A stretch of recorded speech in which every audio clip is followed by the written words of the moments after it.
Close your eyes and let's drift back to where awareness comes from, or at least where it's supposed to come from.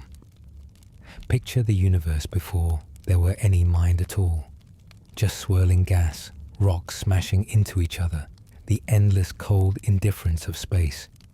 No thoughts, no feelings, no you, just matter. And somehow, after enough time and enough accidents of chemistry, tiny sparks of life crawled out of the void. Cells started dividing, brains started forming, and then, inexplicably, there was this thing you're swimming in right now. Consciousness. You're a lump of atoms that woke up and decided it existed.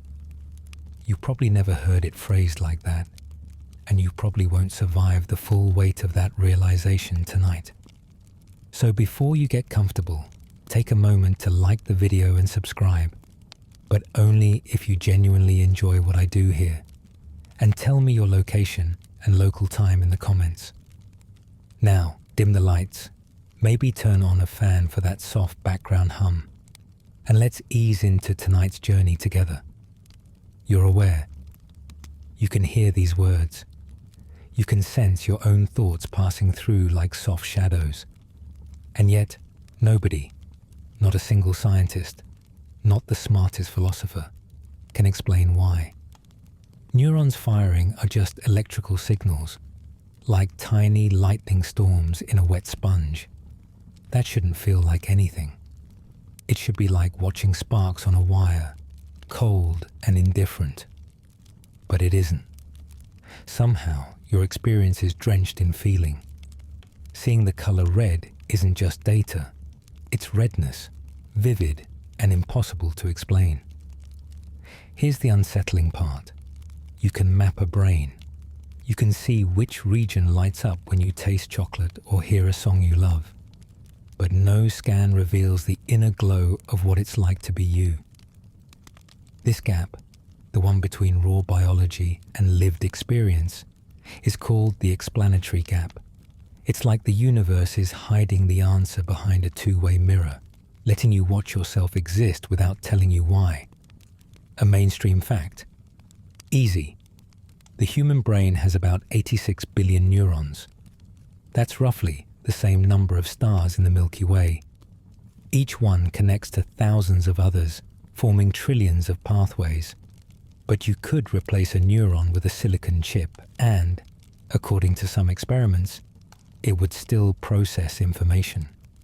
So why does wet, biological matter produce the feeling of being, while circuits and wires, as far as we know, remain silent? And then there's the fringe idea. Some physicists whisper about something called quantum consciousness. The theory suggests that maybe awareness isn't just a byproduct of neurons. Maybe it's woven into the very fabric of reality. Tiny quantum events inside your brain, they say, collapse into patterns that generate awareness. But mainstream neuroscience rolls its eyes at that, calling it more sci-fi than science. Still, the debate won't die. Scientists still argue whether consciousness is emergent, like a strange side effect of complex systems, or fundamental, like space and time itself. If it's emergent, then somewhere between a brain with no thoughts and a brain like yours, there's a tipping point where matter suddenly starts experiencing itself. If it's fundamental, then maybe even the smallest particle has some faint whisper of feeling, like the faintest hum in the dark. Neither answer is satisfying. Both are unnerving. Meanwhile, here you are, just existing, floating in a body you didn't choose, in a moment you can't quite hold. If you think about it too hard, you realize how precarious it is. All it takes is one little brain injury, one tiny lesion, and your awareness can blur, vanish, or distort.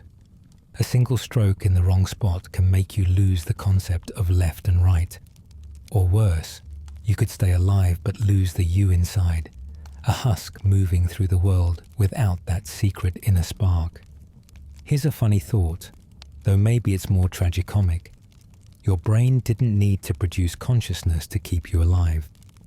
Reflexes, instincts, survival, those don't require the movie of you. A spider doesn't need to feel the spiderness of itself to catch a fly. Evolution didn't have to give you the ability to suffer over the meaning of existence at 2 a.m. And yet, it did. It gave you this strange, heavy gift, awareness. Maybe it's an accident. Maybe it's a cosmic joke. And you wonder, is consciousness just an illusion of storytelling neurons? Or is it the only real thing there is, the ground zero of existence? It's wild, isn't it, that every other thing you only know because you are conscious of it. Consciousness is the lens you can't look beyond. You can study the brain all you want, but you'll always be peering from inside it, like trying to see your own eyeballs without a mirror. Remember this moment, because it's the first crack in the wall. Tonight, you're not just thinking about consciousness. You're noticing it, noticing itself. That little loop. That's where things get slippery. That's where you realize the question, where does it come from, might never have an answer you can live with. But don't drift off just yet. Because this awareness of yours, it isn't even showing you the whole truth. It's editing things right now, this second, without your permission. You're still here, wrapped in your own awareness. But now let's peel back another layer. The quiet, invisible way your mind edits reality without ever telling you. You think you see the world in full color, sharp and complete, like a flawless photograph. You don't. You're looking at fragments, stitched together by your brain, like a lazy filmmaker using stock footage to fill in the blanks. Take your vision, for example. Right now, you believe you're seeing everything in front of you with equal clarity, but only the very center of your gaze, the fovea, is in high resolution. The rest is a blurry mess. Your brain just fills it in, guessing what should be there. Look at your own hand in your peripheral vision. It's a smudge until you turn your eyes toward it. And there's an actual blind spot on your retina, a place where no light registers at all. Do you see a dark hole in your vision? Nope. Your brain just pastes over it with a fake patch of more of the same. It's like Photoshop on autopilot. Here's a mainstream fact. Your brain processes only about 40 bits of conscious information per second, but your senses deliver about 11 million bits per second. That means over 99.9% of reality is filtered out before you even know it exists. You're basically living inside a highlight reel. It's like thinking you're watching a live concert when you're really just getting the best 5 seconds of each song. And it doesn't stop at vision. Your memory is edited too. Think about your last vacation or your last argument. You're sure you remember it accurately, but studies show every recall is a rewrite. Each time you pull up a memory, your brain tweaks it, smoothing the edges, adding details that never happened, erasing inconvenient truths. It's not malicious. It just wants a story that makes sense. You are walking around with a head full of edited fiction and calling it your life. Now for the fringe tidbit. There's something called change blindness. Psychologists ran experiments where a person asks for directions, and halfway through the conversation, a construction worker walks between them. Behind the distraction, a different person takes the place of the original questioner. And most people don't notice. They keep talking like nothing happened. Your mind doesn't care about raw reality. It cares about convenience. It'll happily skip the details if the overall scene feels good enough. Scientists still argue whether consciousness actually creates the illusion of a continuous, detailed world, or whether it's just passively stitching together, whatever scraps it gets from the senses. Some argue you're not seeing the world as it is at all. You're seeing a controlled hallucination your brain generates based on best guesses and past experience. Reality, in this view, is less like a window and more like a customized screensaver. And think about hearing. Even now, you're filtering sounds. You're hearing my voice in your mind, but you're ignoring the hum of your room, the faint buzz of electronics, maybe the soft whoosh of your breathing. Your brain treats those as background noise. But if I whispered your name, your actual name, suddenly the sound would cut through everything, sharp and immediate. You didn't consciously choose that. Your brain decided for you what mattered. Here's the really cheeky part. You believe you're in control of your focus. But are you? Try staring at a single point without thinking about anything else for even 30 seconds. Within seconds, your mind will wander. Oh, did you lock the door? What's that weird itch on your leg? Did you send that email? Your awareness is like a cat, darting after any movement. You're the one holding the leash, but it doesn't feel like you're really in charge. A joke for you. Your brain is like that friend who swears they're being honest, but secretly deletes your embarrassing photos before you ever see them. It keeps the world clean, digestible, less overwhelming. Sure, it's nice, but it's also lying to you, constantly. And here's a quiet horror hidden in plain sight. Right now, you're not noticing most of your own body. Can you feel your socks without deliberately thinking about them? Probably not. But now that I've mentioned it, there they are, pressing into your skin. Your brain was ignoring the signal because it wasn't useful. Same with your tongue. It's been sitting in your mouth this whole time, heavy and wet, but you didn't notice until now. Sorry, now you can't unnotice. The editing goes even deeper with time. You think the present moment is a seamless now, but it's not. Your brain actually averages events over tiny slices of time, about 1/10 of a second, creating what's called the specious present. So when you clap your hands, you're not hearing two discrete claps in real time. You're hearing them smoothed into one continuous flow. Your consciousness is buffering like a low-quality live stream. Remember that blind spot? Think of your whole reality as one giant blind spot. You trust your brain to fill in the gaps, and it does, convincingly. But that means you can never be sure you're seeing what's really there. You might be missing the most important details because they simply didn't fit the pattern your mind expected. And this brings you to a quiet, unsettling thought. If your mind edits what you see, hear, remember, and even feel, how much of you is actually real? Don't answer that yet, because the real kicker is coming next. Not only is your mind editing reality, it's built on a question that has no satisfying answer. The hard problem. Why anything feels like anything at all? Now you're sinking deeper, and the question sharpens like a slow blade. Why does anything feel like anything at all?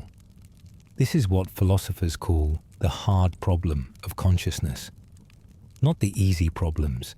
The easy ones are things like how neurons fire, how information moves through the brain, how senses integrate. Those are like fixing the plumbing. But the hard problem, that's the impossible one. Why do those electrical signals give rise to experience? Why is there a warm, velvety something instead of endless, silent nothing? Imagine a machine, a perfect copy of your brain. It processes the same inputs, sends the same outputs. It says ouch when you prick it. It laughs at a joke. It even claims it has dreams. But does it feel anything inside? Or is it a hollow shell parroting human behavior? That's the philosophical zombie, an entity indistinguishable from you, but with no inner light. And the uncomfortable part is, there's no way to prove you aren't surrounded by them right now. You only know you're conscious. Everyone else is a guess. Here's a mainstream fact. The brain is about 3 pounds of meat, mostly water, with a texture similar to tofu. That's it. It's made of ordinary atoms, carbon, oxygen, hydrogen, the same stuff in a loaf of bread. And yet, here you are, not just existing, but knowing you exist. Bread doesn't do that. Rocks don't do that. So why should this soggy, electrified lump care about itself? And here's a fringe tidbit. Some theorists, desperate for an explanation, propose panpsychism. Don't worry, you don't have to memorize that. It's the idea that maybe every bit of matter has some proto-conscious property, some tiny seed of awareness, and complex arrangements like brains just amplify it. In other words, you're not separate from the universe's awareness. You're just a dense knot of it. Sounds poetic, right? But critics say it's just philosophical hand-waving dressed in cosmic glitter. Scientists still argue whether consciousness is even something that needs an explanation, or if the question itself is wrong. Maybe asking, why does it feel like something, is like asking, why is water wet? Maybe experience is just the baseline state of the universe, and brains merely tune it, like radios catching a signal. But if that's true, then awareness didn't come from evolution or chemistry. It was always there, like an invisible ocean, waiting for something to notice it. And yet, here's the thing you can't escape. No matter how much you understand the brain's mechanics, the feeling remains unexplained. You could trace every neural pathway of seeing the color blue. You could say, it activates this cone cell, which triggers this neuron, which sends this signal. But none of that explains the sheer, indescribable blueness of blue, the raw texture of experience. The qualia is locked inside, beyond objective reach. It's like describing chocolate to someone who's never tasted sweetness. Words fail. Let's add a little joke, just to keep your head from exploding. Your brain is like a magician who pulls a rabbit out of a hat, but when you ask how it did the trick, it just shrugs and says, I don't know, I was surprised too. And you're not off the hook either. Think about your own thoughts. Where do they come from? You're listening to me now, but soon, some random thought will bubble up, like, I need to buy milk, or did I leave the oven on? Did you create that thought? Or did it just appear, like a whisper from nowhere? You don't know how you do it. You only notice after it's already there. Even more curious, you can't find the you who's supposed to be experiencing all this. Close your metaphorical eyes and look for yourself. Where is the experiencer? Is it behind your eyes? In your chest? Is it even anywhere? The more you search for a fixed center, the more it dissolves into thin air. It's like trying to grab a soap bubble. Consciousness feels solid until you examine it, and then it's nothing but transparency. Here's a fun but eerie fact. Anesthesiologists still don't know how anesthesia erases awareness. They can knock you out, shut down your sense of time, self, and world, and then bring you back. But they don't know why the chemicals stop experience. Your brain keeps humming, cells still fire, but the movie of you just goes dark. That means there's some delicate switch between being and not being, and nobody knows exactly where it is. Now, think about dreams. In a dream, you're fully convinced it's real. You're in a city that doesn't exist, talking to someone who might be alive or dead, and it all feels perfectly normal until you wake up. So what's to say this right now isn't another layer of the same? You'll insist it's different, but if you're wrong, you won't know until you wake up again, and maybe you never do. So the hard problem remains, a riddle staring at itself. Why is there something it's like to be you? Why is the universe aware of itself at this tiny point called your life? And even if you found the answer, would it change anything? You'd still be here, feeling what it's like to feel, trapped in the same strange miracle. But don't drift too far into the void of why just yet. Because if you think having one consciousness is weird, wait until you see what happens when you split it in two. You're gliding deeper, and now we're about to slice your consciousness in half.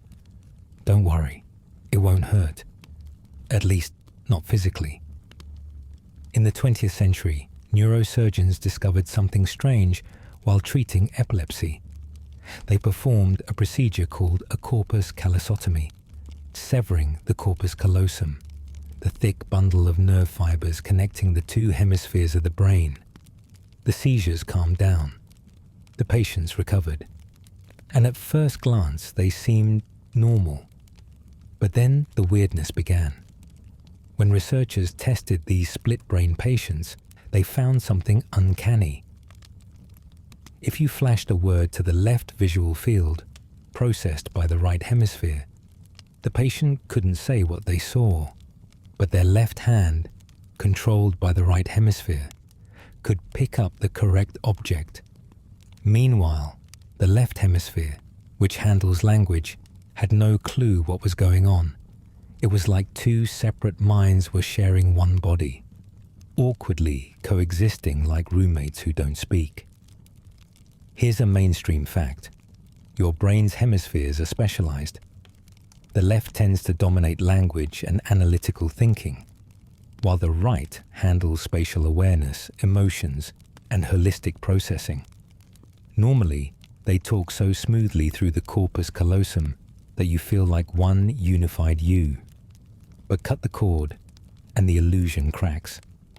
Suddenly, it's as if two consciousnesses emerge, each with its own stream of awareness. Now for the fringe tidbit. In some experiments, the two hemispheres even seem to disagree. One famous case involved a split brain patient choosing clothes. The right hand picked a conservative shirt, but the left hand, acting independently, grabbed a bright, flashy one. In another, one hemisphere wanted to stand up, while the other resisted, causing the body to literally struggle against itself.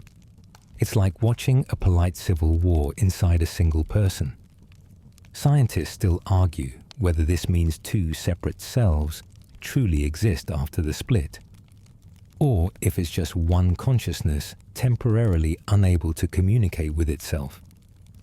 But think about it.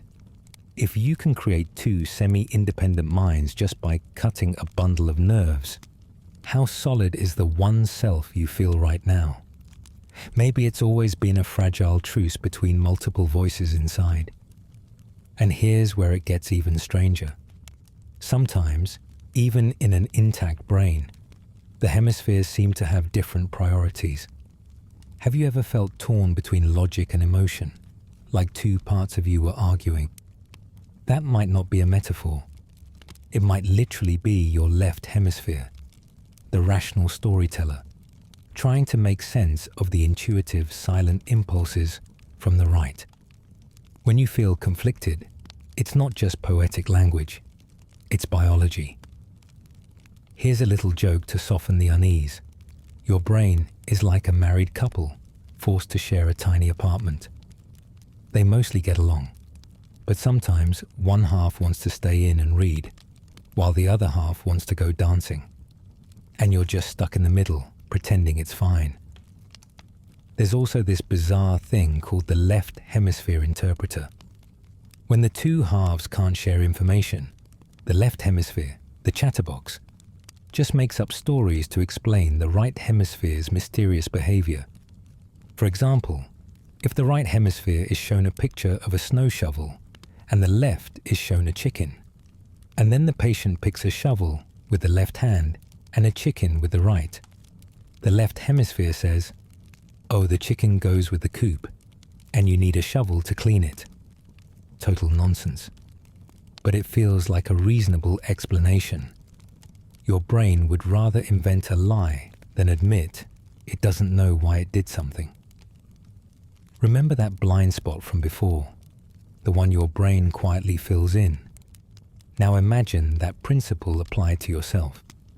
Even when parts of you are hidden from you, your mind just paints over the gaps with a neat little story.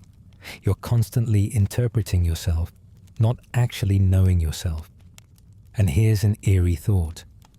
What if you already have multiple selves inside you, and the brain just coordinates them so seamlessly you never notice? Some psychologists argue we're all a bundle of semi-independent modules. One that handles hunger, one for social cues, one for survival instincts. And consciousness is just the committee meeting they all attend. Split brain patients just happen to show us what happens when the committee stops talking. Think about how fragile that unity is. A surgical cut, a traumatic injury, or even a powerful hallucination could scatter your sense of self into fragments. You'd still be alive, still breathing. But the you recognize might dissolve, replaced by voices that don't agree, memories that don't sync. It makes you wonder, how many selves can a single brain hold before it stops being one person? And then there's the question nobody likes to ask. If splitting the brain creates two streams of consciousness, which one is the real you? Or are they both equally valid? If someone cut your corpus callosum tomorrow, would you survive? Or would you become two different beings, each claiming to be the original? It's a puzzle with no satisfying answer.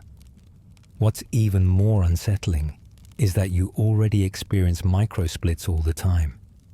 Ever driven home on autopilot and suddenly realized you don't remember the last 10 minutes? That's one part of your brain handling the task while another wandered off.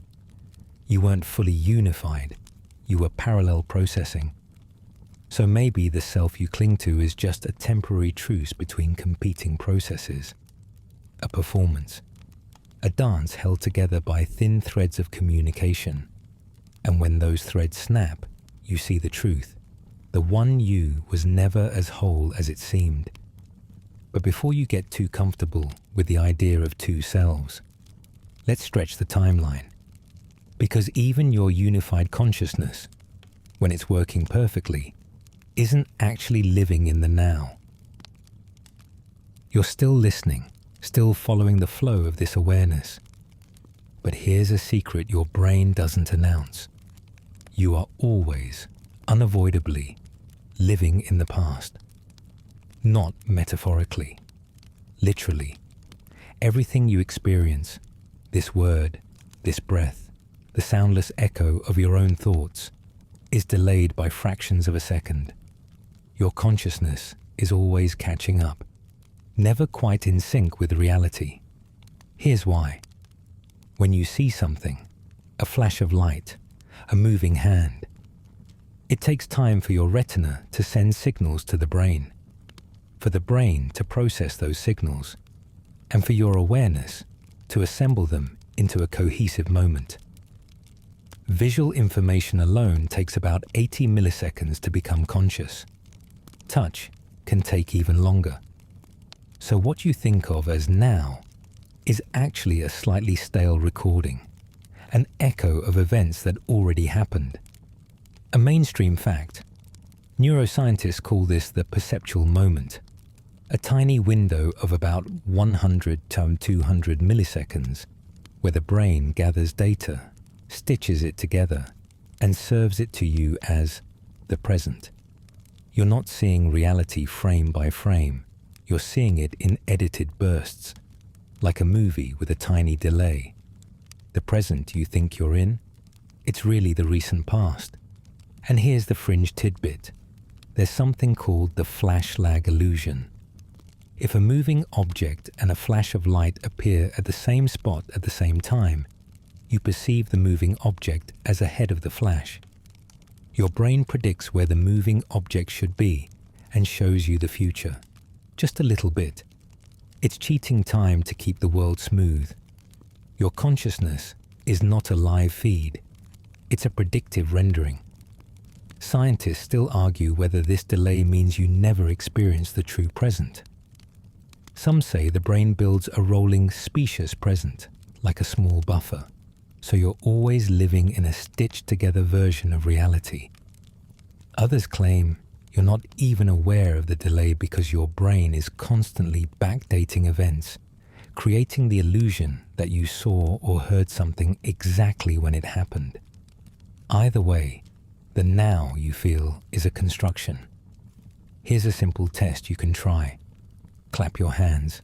Hear the sound. You think it was instant, but it wasn't. Sound waves had to travel through the air.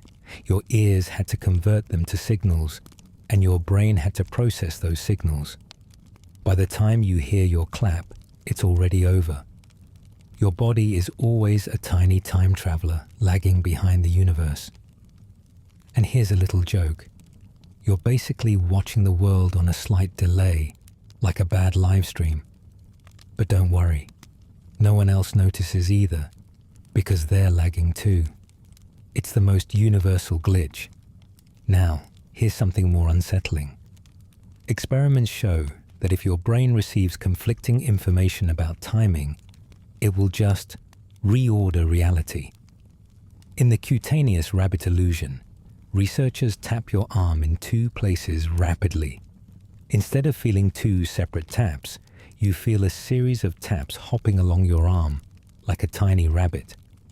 Your brain invents intermediate sensations that never happened, just to make the timing feel smooth.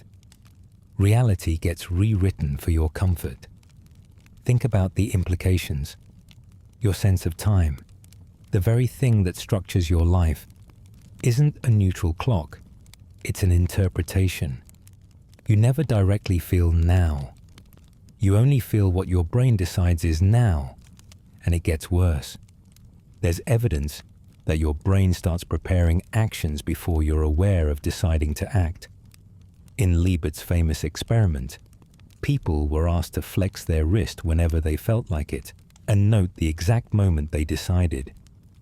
Brain scans showed the readiness potential, the signal to move, fired almost half a second before the participants reported making the conscious decision. So your awareness isn't even the first to know what you're doing. It's as if you're the narrator of a movie that's already been filmed. You're adding commentary after the fact, telling yourself a story of "I chose this" when, in reality, the choice was already unfolding backstage. And here's a sensory callback. Remember when we talked about your brain filling in visual blind spots? It's doing the same with time. There are tiny gaps, micro blackouts, where things haven't been processed yet. And instead of showing you the holes, your mind paints over them. You're living in a smoothed over timeline that never truly matches the raw data. So if you're always a fraction behind, what does that say about the present? Maybe there isn't one, not in the way you imagine. Maybe what you call now is just a rolling memory, a constantly updated log that feels immediate, only because there's no delay detector inside you. Here's another quiet, haunting thought. If you could somehow stop the brain's predictive smoothing, you'd see the world as it truly is, fragmented, jittery, slightly late. You'd notice every micro delay in speech, every lag between a movement and its sound, every tiny void between cause and effect. It would drive you insane. So your brain hides it. And it's not just about the senses. Emotion lags too. You feel something, fear, joy, sadness, and only afterward do you explain it. That's why you can suddenly laugh or cry and have no idea why until your conscious mind scrambles to catch up. So to recap, you're never truly here. You're always after. The present is a construction, a smoothed hallucination that hides the lag. And that means your consciousness isn't riding reality. It's trailing it, like a tiny paper boat on a delayed current. But don't panic. This lag, this buffer, is what allows you to function without drowning in chaos. You might not live in the true present, but you live in the only present you could survive. Still, there's a darker twist. If you're always behind, and your brain is making choices before you even arrive, who's actually in charge? That's what we have to face next, when you realize the you who thinks it's making decisions might just be a spectator. So here you are, still floating a heartbeat behind reality, but the next layer is more unsettling. You're not the one making choices, not really. The brain decides first. You find out later. Let's start with a simple experiment, the famous Libet study I hinted at. People sat in a lab, watching a clock, and were told to flex their wrist whenever they felt like it. Pure free choice. Meanwhile, electrodes measured their brain activity. And here's what happened. The brain's readiness potential, the spark that signals a movement is coming, fired almost half a second before the person consciously decided to move. Think about that. The body was already committed before the you in your head got the memo. A mainstream fact. Newer studies with brain scanners have extended that gap even further. In some cases, scientists can predict which button you'll press up to 7 seconds before you're aware of choosing. 7 seconds. That's not free will. That's you narrating a decision that's already in progress. Here's a fringe tidbit to twist the knife.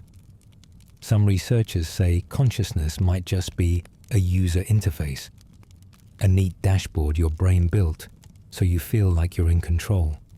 It's like the graphic icons on your phone. They don't show you the raw, messy code. They show you a simple picture of a camera or a folder. Your sense of agency might be the same kind of illusion. It makes life more manageable, even if it's fake. Scientists still argue whether this means free will is truly dead. Some claim there's still room for conscious veto power. You might not start the process, but maybe you can stop it before it finishes. They call it free won't. But others argue even that last-minute stop sign is just another unconscious process dressed up in the illusion of choice. Think about your daily life. You decide to get coffee. But did you decide? Or did your body crave caffeine, nudging your brain with little biochemical whispers, dopamine here, adenosine there, until the thought, I want coffee, appeared in your mind like a gift? Then you claim it as your decision. But really, you're just taking credit for something your cells wanted. Here's a little joke. Your conscious self is like a politician giving a press conference, proudly announcing decisions that were already made in secret meetings. And if you want a real-world example of this strange autopilot, think about how often your actions surprise you. Have you ever blurted out a word you didn't mean to say? Or found yourself reaching for your phone without realizing it? Or walked into a room and forgot why? The conscious you is late to the party. Again. Remember the left hemisphere interpreter from the split brain patients? The same thing happens here. Your conscious mind explains why you did something, even when it has no clue. You reach for the cookie and your brain says, I wanted a snack, when in reality it was just a habit loop firing before you even noticed the urge. Here's an eerie fact. People with certain types of brain damage sometimes experience alien hand syndrome, where one hand moves on its own, buttoning a shirt the other hand just unbuttoned, or even trying to smack the person in the face. The conscious self watches in horror, completely unable to control it. That's just the extreme version of what's always happening, in softer, quieter ways.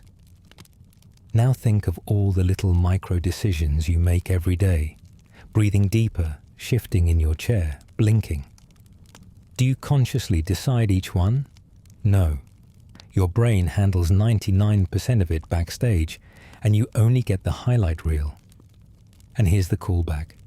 Remember the delay we talked about in the last section. Combine it with this. By the time you feel like you've made a decision, it's already too late. The brain has already started executing it. Your conscious moment is just the afterimage. So what are you then? Maybe you're not the driver. Maybe you're the passenger. Or worse, you're the commentator sitting in the back seat, narrating the trip as if you're in control. But really, you're just along for the ride. And yet, you feel like you're in charge. You have to. Imagine the chaos if you truly felt the truth, that you're a puppet of neurons and chemicals, your strings pulled by unseen impulses. So your brain hides it. It lets you feel the illusion of authorship because it keeps you calm. There's a fringe theory that consciousness evolved not to control but to communicate. Early humans needed to explain their behavior to others, to say, I chose to share food, or I planned this hunt. So the brain built a storyteller to justify what the body was already doing. The storyteller is you. And this raises a wild thought. If the you who thinks it's choosing isn't really in charge, then where does responsibility live? Are you responsible for an action if you didn't consciously cause it? Or is responsibility just another useful story we tell each other to keep society from unraveling? Don't panic. You're not a helpless puppet. At least, not completely. You feel agency because it works well enough for survival. And maybe that's the only kind of free will you need, a convincing mirage. But there's an even stranger frontier. If you're not choosing, and your awareness can vanish in sleep or under anesthesia, where does it go when it disappears? That's the next unsettling thing you need to face, when the self itself simply stops existing, and then comes back as if nothing happened. Now let's drift into the strangest blackout of all, the one you've experienced thousands of times without even questioning it. When you sink into deep sleep, where do you go? One moment you're lying in bed, feeling the weight of your body and the hum of your thoughts. Then, nothing. Hours vanish. The next time awareness returns, it feels seamless. But in between, no you, no time, no memory. Just an empty gap. Deep sleep is unlike dreaming. In dreams, there's still a flickering movie, bizarre scenes, impossible physics, odd narratives. But in deep, dreamless sleep, there's truly nothing. Scientists call it slow-wave sleep, a phase where your brain's activity slows to a synchronized rhythm. Neurons still fire, but the complex patterns that sustain consciousness shut down. And yet, when you wake up, you don't feel like someone new woke up. It still feels like you.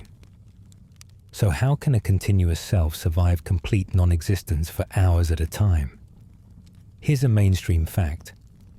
During deep sleep, the thalamus, the brain's sensory relay station, basically goes offline, cutting off most external signals. Without that input, the cortex stops weaving the rich tapestry of awareness. You're still alive. Your body still regulates itself. But there's no inner movie. It's a blank screen. And here's the fringe tidbit. Some meditators and mystics claim they've stayed aware during deep sleep, resting in a state of pure consciousness without dreams or thoughts. They describe it as floating in an infinite void, a kind of awareness without content. Neuroscience hasn't confirmed these reports, but they raise a tantalizing question. Can awareness exist without anything to be aware of? Or is content, sounds, sights, thoughts, necessary for consciousness to feel real? Scientists still argue whether consciousness actually switches off in deep sleep, or if it's just inaccessible to memory. Maybe you are still aware at some level, but your waking brain can't retrieve it. Like trying to recall a forgotten conversation, it slips away when the spotlight of attention turns back on. Think about what that means. Every night, the you that's so desperate to survive, that clings to existence, simply disappears. And you don't mind. You even look forward to it. You set an alarm so you can dive into this nightly void. It's the most routine form of annihilation, and it feels normal. Here's a little joke to soften the existential dread. Sleep is like a free daily trial of death, but with better odds of waking up. But really, isn't it strange? If consciousness was truly continuous, you'd remember everything. But you don't. It's like a TV show that cuts to commercial breaks without your permission. One scene ends, the next begins. The missing minutes, gone. No one inside notices. There's also the puzzle of waking up. After total absence, the lights just turn back on. You return. The same memories, the same personality. But what if the you that wakes up isn't the same one who went to sleep? What if it's just a perfect copy, rebooting the same data every morning? You'd never know. And here's an eerie callback. Remember split brain patients. Deep sleep might be an even more extreme split, where the whole self dissolves. The communication threads that hold your inner world together just stop. No conflict, no dialogue, no story, just nothing. There's even a term for this philosophical puzzle, the problem of the gappy self. If the self can vanish without consequence, how real is it? If you can blink out for hours every night and return seamlessly, are you really a continuous entity or just a recurring process? Think about anesthesia. It's the same phenomenon, but on demand. A doctor injects a drug, you count backward, and before you even hit 7, you're gone. Then, blink, you're back, with no sense of time passing. 10 minutes or 10 hours could have gone by. You'd never know. That gap, that nothingness, is terrifying if you look at it directly, but you don't. You trust it because it happens all the time.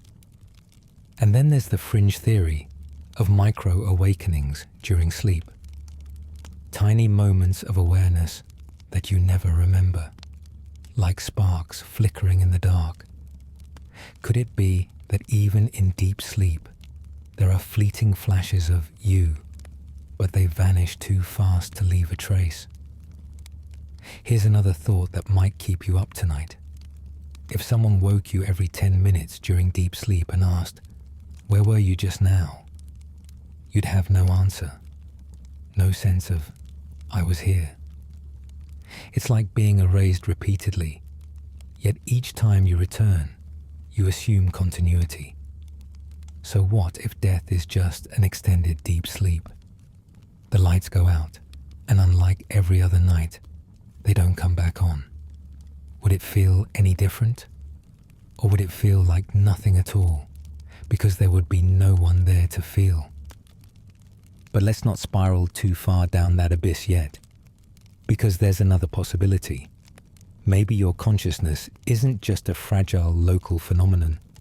Maybe it isn't entirely yours at all. Maybe what you call you is just a wave in something much larger, something shared. You're still here, still holding on to the fragile thread of your own awareness. But what if it isn't really yours?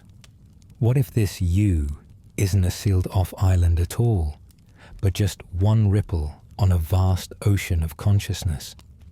Some philosophers and mystics have whispered this for centuries, that the self is an illusion, that awareness is universal, flowing through everything like an invisible current. Your brain, in this view, isn't creating consciousness.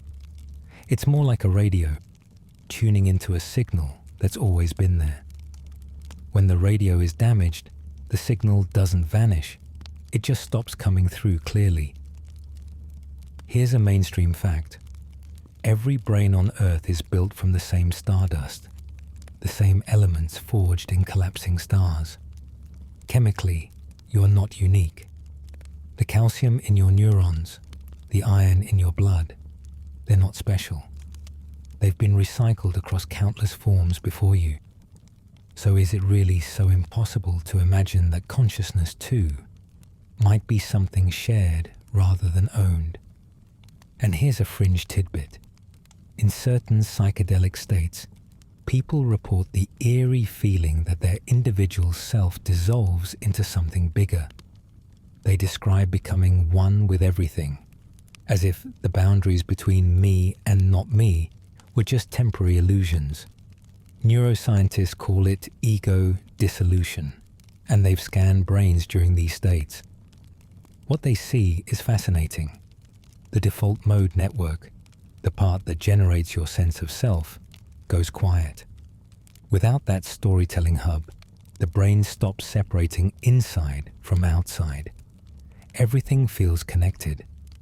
Scientists still argue whether these experiences reveal a deeper truth about consciousness, or if they're just brain glitches, like a computer looping into strange patterns when the code misfires. But people who've had them insist they felt more real than waking life, as if they glimpsed the foundation under the floorboards of existence. Imagine it. If your consciousness is like a drop of water, maybe it only seems separate while it's in the cloud of your body. When the body dies, the drop falls back into the ocean, indistinguishable from the rest. That doesn't mean you survive exactly as you are now, but it might mean that awareness, in some form, never truly ends. Here's a soft joke. If minds are waves in one giant ocean, then arguing about whose wave is better is like two ripples arguing about who owns the sea. But even without mystical language, think about the way your brain mirrors others. When you see someone smile, mirror neurons in your brain fire as if you were smiling. When someone yawns, you yawn. When someone's voice cracks in sadness, you feel a twinge in your chest. Your consciousness is porous. It leaks into others. It responds to them as if they're extensions of you. And here's something more immediate. Language itself is shared consciousness.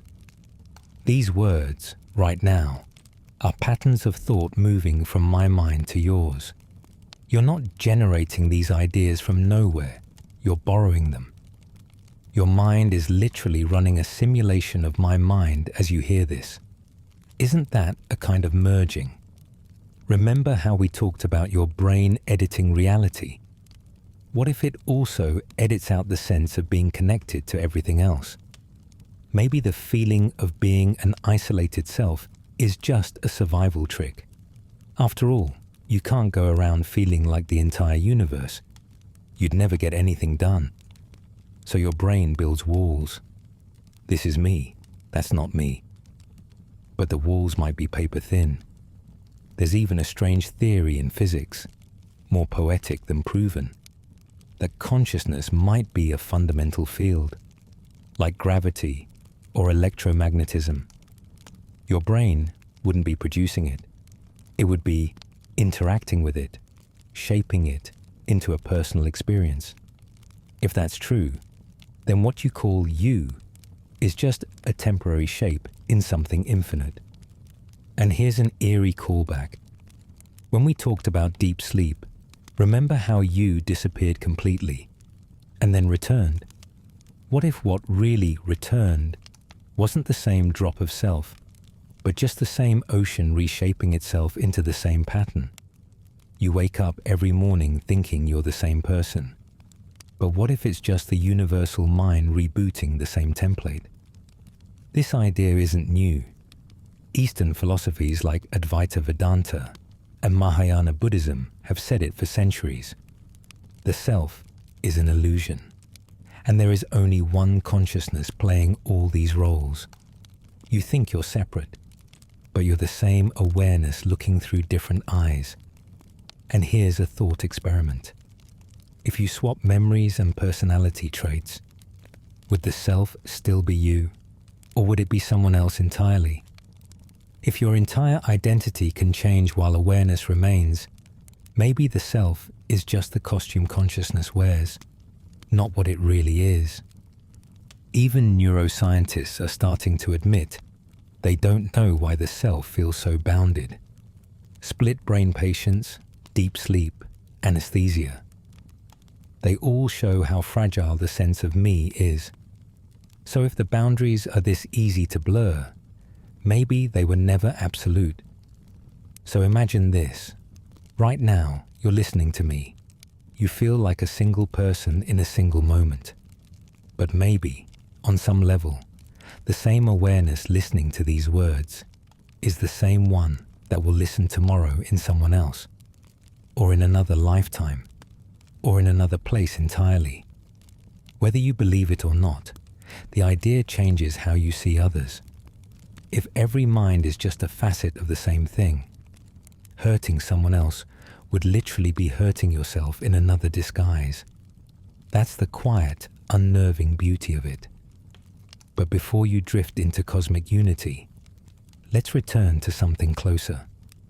If the self might not even be truly yours, maybe it was never as solid as you believed. In fact, what you call you is mostly just a story your brain keeps rewriting. You're still here, drifting in that soft haze between questions and answers. But let's zoom back in from the cosmic ocean. Let's talk about the thing you call you, the person you believe you are. Because here's the quiet twist. Your sense of self is not a fixed thing. It's a story. And your brain is the unreliable narrator. Every day, you're editing your own autobiography. You remember moments, your first heartbreak, your proudest achievement, that embarrassing thing you said years ago, and they feel like snapshots of truth, but they're not. Memory isn't a recording, it's a reconstruction. Each time you recall an event, your brain rewrites it slightly, like opening and resaving a file. Details blur, timelines shift, emotions bleed from one memory into another. And the next time you remember, you're remembering the edited version, not the original. Here's a mainstream fact. Neuroscientists call this memory reconsolidation. Studies show that every recall destabilizes a memory, making it vulnerable to change before it's stored again. So your past isn't fixed. It's more like wet clay, reshaped a little every time you touch it. And here's the fringe tidbit. Some researchers believe your brain actively fabricates entire memories to keep the story of you coherent. There's a famous experiment called the Lost in the Mall study. Participants were told a fake childhood story that they once got lost in a shopping mall. A third of them not only remembered it, but added extra details. Their brains filled in the blanks to protect the illusion of a consistent self. Scientists still argue whether the self is truly continuous or just a patchwork of moments tied together with narrative glue. But think about it. Your body changes cell by cell over the years. Your personality shifts. Your beliefs evolve. So what exactly remains? The only thing that feels stable is the story you tell yourself about who you've been and who you are. Here's a soft, sardonic joke. Your brain is less like a historian and more like a PR manager. It edits out the messy parts, spins the embarrassing ones, and presents a version of you that feels marketable to yourself. And the editing doesn't stop at memory. It's happening right now, in real time. Your brain takes the constant flood of thoughts, sensations, and impulses and strings them into a neat little I, who's supposedly in charge. But that I is just the spokesperson, not the whole team. Most of what you think and feel comes from unconscious processes you'll never meet. Remember the left hemisphere interpreter from split brain patients. It's doing the same thing for your whole life. When something happens that doesn't fit your self-image, your mind just bends the story until it does. That's why you can look back at bad decisions and still find a way to justify them. You can't tolerate a plot hole in your own narrative. Think about déjà vu, that eerie feeling that you've been here before. It's your memory system glitching, tagging a present moment as a past one. It feels profound, like a message from fate, but it's really just your brain fumbling the continuity of the story. And what about the moments you forget entirely?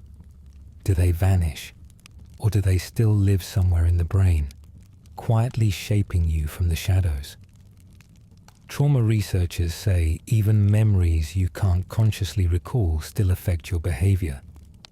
So there are parts of you you'll never access, ghosts in the narrative that still steer the plot. Here's an eerie callback. Remember how we talked about the brain lagging behind the present, always stitching together a slightly late reality? It's doing the same with you. Your sense of self is delayed, a summary of what just happened rather than what's truly happening. You're living in the highlight reel of your own life. Now imagine what happens when the story unravels. People with certain types of brain damage lose their sense of continuity. They live in 5-minute loops, unable to form new memories. And yet, in those 5 minutes, they still feel like themselves. That means the story isn't essential for the momentary feeling of being you. It's only essential for the illusion of a long, stable life. So here's the haunting question. If your past can be rewritten and your future is unknown, what exactly is the self in this precise moment? Is it anything more than a temporary narrator, making sense of the chaos just long enough to feel real? And yet, you cling to this story. We all do. Because without it, the self feels like it would dissolve into nothing. So your brain obliges, writing and rewriting, smoothing the seams, convincing you that you've been one continuous person all along. Here's another joke, a soft one. If the self is just a story, you're basically living in your brain's longest running soap opera, full of plot twists, continuity errors, and dramatic retcons. But what if you strip away even the story? What's left? Just raw perception. And here's the final twist waiting for you. Even that isn't real in the way you think it is. You've never seen the raw world. You've only ever lived inside a simulation your brain generates. And now, we've reached the final turn in this soft, spiraling path. After all the mysteries of where consciousness comes from, how it edits reality, how it splits, disappears, and rewrites itself. Here's the quietest, yet strangest truth of all. You've never seen the real world, not even once. What you call reality is a simulation your brain builds on the fly. Light bounces off objects, enters your eyes, and is converted into electrical signals. But your brain doesn't see light. It only receives patterns of energy. From that, it constructs a 3-dimensional world, filling it with color, shape, and meaning. But color isn't out there. The sky isn't actually blue. The molecules scatter light at different wavelengths, and your brain interprets one as blue. Without a brain to process it, there's no blue, just physics. Here's a mainstream fact. You don't see the world in real time or in raw data. You see what your brain predicts you'll see. Neuroscientists call it predictive coding. Your brain takes partial sensory information and guesses the rest, serving you a polished version of reality. You're basically hallucinating, just in a way everyone agrees on. And here's the fringe tidbit. Some theories claim your brain works like a virtual reality headset, rendering a simplified interface so you can survive without being overwhelmed. Think about it. You don't see the trillions of atoms in a coffee cup. You just see cup. You don't see the true chaos of the universe. You see a user-friendly version. Evolution didn't design you to see reality. It designed you to see what was useful. Scientists still argue whether we can ever access the thing in itself, the raw world beyond perception. Philosopher Donald Hoffman goes further and says we can't, and we're not even supposed to. He calls it the desktop interface theory. Just like the icons on your computer don't show you the actual code, your perception doesn't show you the actual universe. It shows you a symbolic shortcut, a simplified illusion that hides the overwhelming complexity. So when you reach for a chair, you're not touching real matter. You're interacting with your brain's best rendering of it. And when you hear a sound, you're not hearing actual vibrations. You're hearing how your brain chooses to translate them. Even your sense of a solid body is a phantom, a unified feeling stitched together from millions of separate nerve signals. Here's a soft joke. If the world is a simulation, your brain is the cheap graphics card trying to keep up with the frame rate. And remember all the other layers we uncovered. How your vision skips over the blind spot, how your memories rewrite themselves, how your decisions happen before you know it. Put it all together. The self that thinks it sees and acts in the world is sitting inside a curated hallucination, stitched with delays and edits narrated after the fact. Now here's the strangest callback. When you dream, your brain creates entire worlds without any external input.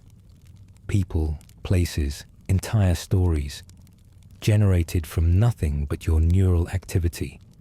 And you believe those worlds are real until you wake up. So what makes this waking world any different? If the brain can generate a convincing reality in sleep, how can you be so sure this one isn't just another dream-like rendering? Even your sense of space is flexible. In experiments with virtual reality, people can be tricked into feeling like they're outside their own bodies, floating in the corner of a room. In the rubber hand illusion, a fake rubber hand is stroked in sync with your real hidden hand, and within minutes, your brain adopts the rubber one as part of you. The boundary of self can shift so easily. So what's truly real? The philosopher Immanuel Kant said, "You can never know the noumenon, the thing as it truly is. You can only know the phenomenon, the thing as it appears to you." And modern neuroscience agrees. Everything you experience is an appearance, an interpretation. The real world might be nothing like the one you see. And yet, even knowing this, you keep living inside the simulation. You still smile at sunsets, still recognize faces you love, still feel the warmth of a touch. Maybe the illusion is the only reality you're meant to have. Maybe the map is the territory, because it's the only one you can ever walk on. So here you are, at the end of the spiral. Consciousness shouldn't exist, but it does. It edits reality. It lags, it splits, it vanishes and returns. It might be shared, it might be fake, and it definitely lives inside a brain-made simulation. And yet, you feel it. You're aware of being aware. That's the one thing you can't doubt, even if everything else crumbles. And maybe that's the real point. Consciousness doesn't need a reason. It just is. A fragile, inexplicable miracle, staring at itself in the dark. Now let's soften everything. Close your eyes a little heavier now. Let the edges of your thoughts blur. Feel the rhythm of your own breath, slow and calm. You don't need to hold all these questions. Let them drift away like faint ripples on a quiet pond. You're just here, in this moment, floating in the gentle hum of your own being. You don't need to solve consciousness tonight. You only need to rest inside it. The world, real or not, will still be here when you wake. Soften everything now. Let the questions dissolve like mist at dawn. The self, the stories, the layers of reality, all of it can fade for a while. Feel the quiet weight of your body sinking into comfort, the steady rhythm of breath anchoring you to something calm and simple. There is no need to hold the threads of thought anymore. You are safe to drift, safe to let go. The edges of you can blur, and nothing will be lost. Just rest, just breathe. Just let the soft hum of awareness cradle you into stillness. Sweet dreams.